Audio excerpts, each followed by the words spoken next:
They say mirrors don't lie, but they don't tell the whole truth either.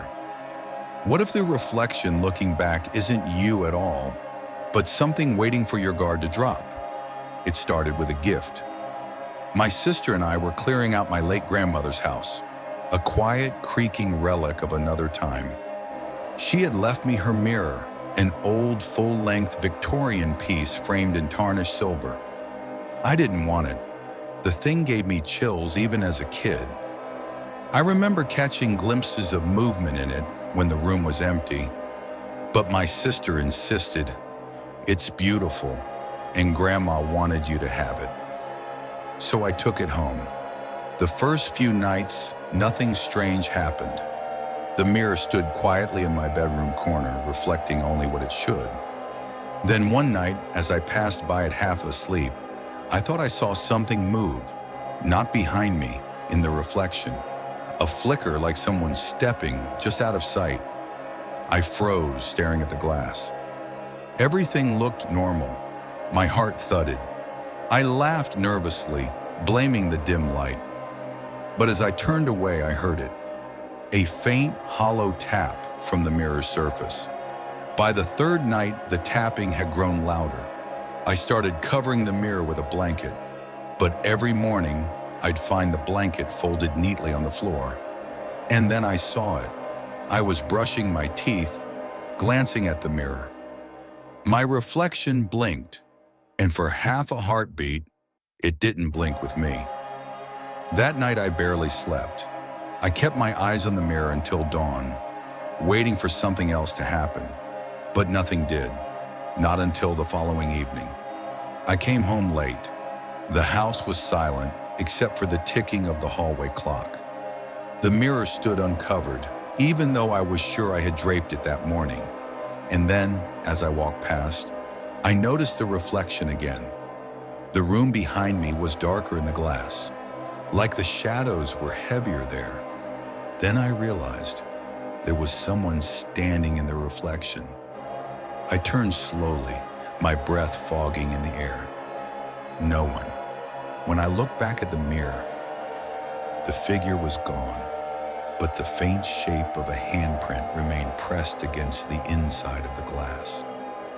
I couldn't stop thinking about it. Every reflection began to feel wrong. Windows, screens, even puddles. I saw flickers, shadows that didn't belong. I even recorded myself sleeping, pointing my phone camera toward the mirror.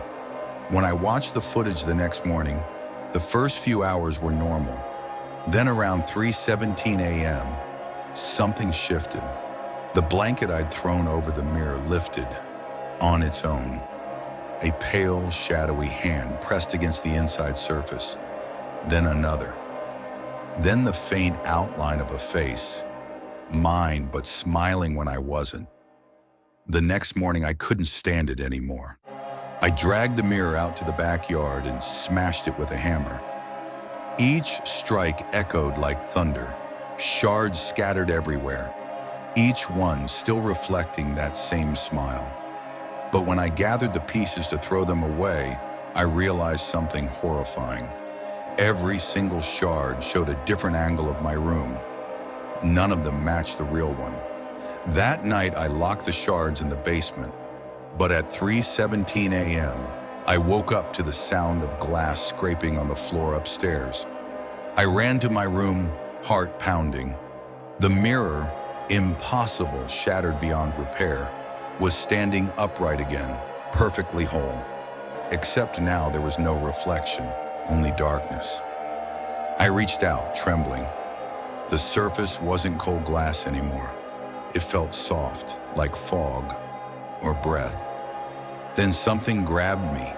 A hand, ice cold and slick, shot out of the darkness and wrapped around my wrist. I screamed and pulled back with everything I had. When it let go, the skin of my wrist was marked. 5 perfect dark fingerprints that never faded. After that night, I covered every mirror in my house. I threw away my phone, my laptop, anything with a screen. But it didn't matter, because reflections aren't trapped in mirrors. They're trapped in us, I started noticing small changes. When I smiled, my reflection frowned. When I looked away, it kept staring. And one morning, I saw something that froze my blood. My reflection blinked. I didn't. It's been weeks now. I barely sleep.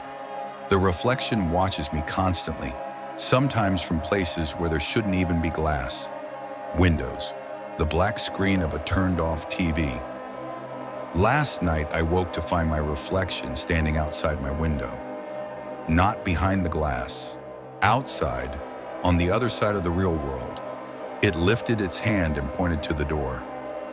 A moment later, from the hallway, I heard footsteps. I don't know what it wants. Maybe it's waiting for me to fall asleep again. Maybe it already took my place, and I'm the one trapped behind the glass. If you see someone who looks like me, don't look too closely. If they smile before you do, run. There are things in this world that don't need a door to enter.